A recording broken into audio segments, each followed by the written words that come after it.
खोलिन्छ क्या लुगा यहाँ खोलिन्छ माथि त्यही त तल झारेपछि चाहिँ नि अलिकति खुकुरीले काट्दैपछि आभा त हो भइहाल्छ क्या सबैले समात्नु त त्यता पर्दैन माथिबाट चाहिँ माथिबाट समात्नु हो त्यो चाहिँ समात्नु पर्छ बिचमा सबै यता छेउमा पर्दैन कि बिचमा बिचमा चाहिँ एकदम हुन्छ यहाँ डोरी काट्छ नि यही डोरी होइन काटिसकेको उठाउनु उठाउनु आराम से उठाउनु ल ल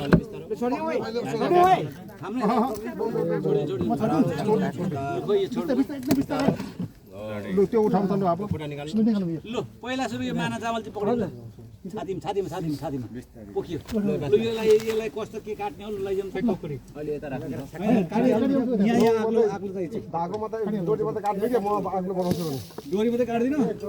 एकछिन जेठा छोड्दै त म आग्लो बनाउँछु भने लु त नाति पस्छ जेठा त पस् लु त पस् त पस् त लुगाहरू लुगाहरू अनर खोल्दै सिधा गर्दै मुन्टु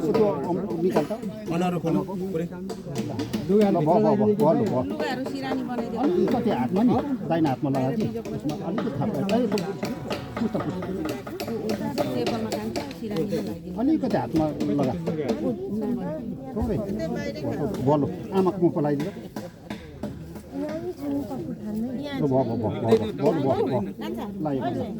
अलिकति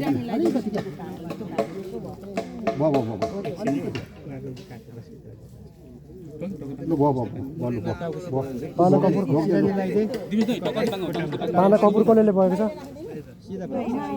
पाना धनु कान्छ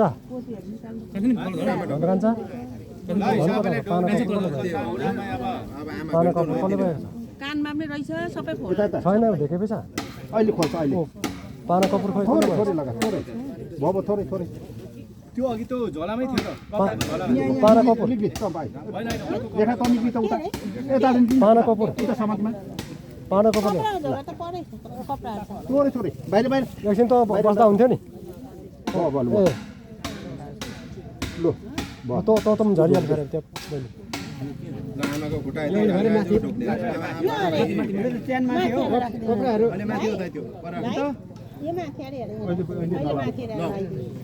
को हुनुहुन्छ अरू म छैन अब छैन लु एकजना पसेर यसलाई छोड्ने र हेर्नु परेन है पाना कपुर जेठा पस जेठा हो एकजना पब हुन्छ कि दुईजना देऊ हुन्छ दुईजना एकजना त्यो लगाउन एकजना हात के अरे दाइको हात दाइले छुइराख्छ छुँदा पनि हुन्छ हो त्यो सब बसेर सब बस हो त्यो बसेर पक्को पोल्छ ल जेठा लु भयो आमाको मुख लगाइदिए लु भयो कानको फुली सबै निकाल्नु होइन अहिले निकाल्छ अहिले भयो सर्दै भयो बोलु निक्ली यो पाना कपुर रहेको क्या यता लाग्यो बसेर निकाल्नु त यो पाना कपुर यता खाल्थ्यो होइन अरू केही